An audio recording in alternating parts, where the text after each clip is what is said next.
সবচেয়ে বড় মন্দির। এগুলো সব সোনার? হ্যাঁ, চূড়াটা গোটাটা সোনা। যা দেখছো ওপরের চূড়াটা বাঁধানোগুলো সব সোনা। হ্যালো গাইজ, সবাইকে জানাই শুভ রথযাত্রা। আজকে আমরা রথযাত্রা উপলক্ষে জগন্নাথের মন্দিরে যাচ্ছি, কিন্তু পুরী না, মায়াপুর যাচ্ছি।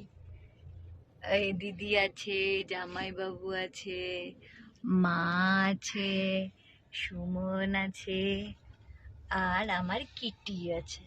কিটি তো থাকবেই, কিটিকে ছাড়া তো যাওয়া যায় না।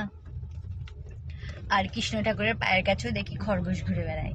মানে একটা সিরিয়াল হতো, টিভিতে আসতো ওই শ্রীকৃষ্ণ বলে, তো ওইটা যখন শেষ হয়ে যেত তখন একটা করে কৃষ্ণ বাণী বলতো। ওই বাণীতে শুনতাম, বাণীটার যখন বলতো তখন দেখতাম কৃষ্ণ ঠাকুরের পেছনে পায়ের কাছে খরগোশ ঘুরে বেড়াচ্ছে। আর যখন কিটির 1 মাস বয়স ছিল তখন মায়াপুর গেছিলাম, তখন কিটিকে সব জায়গায় অ্যালাউ করছিল। ওরা নিজের থেকে বলছে ভেতরে নিয়ে যাও, বা সবাই আদর টাদর করছিল, তো দেখলাম ওখানে খরগোশকে সবাই ভালোবাসে, তো সেই জন্য কিটিকে নিয়ে যাচ্ছি। বাই। এখানে যা ভিড় দেখছো এর 10 গুণ ভিড় বাইরে আছে, কারণ আজকে রথযাত্রা উপলক্ষে খুবই ভিড়। আমরা প্রসাদ গ্রহণের জায়গায় আছি, আলাদা আলাদা সব জায়গায়, জানোই, নামহট্ট, গদা ভবন, তারপর অনেক নাম আছে এরকম জায়গাতে প্রসাদ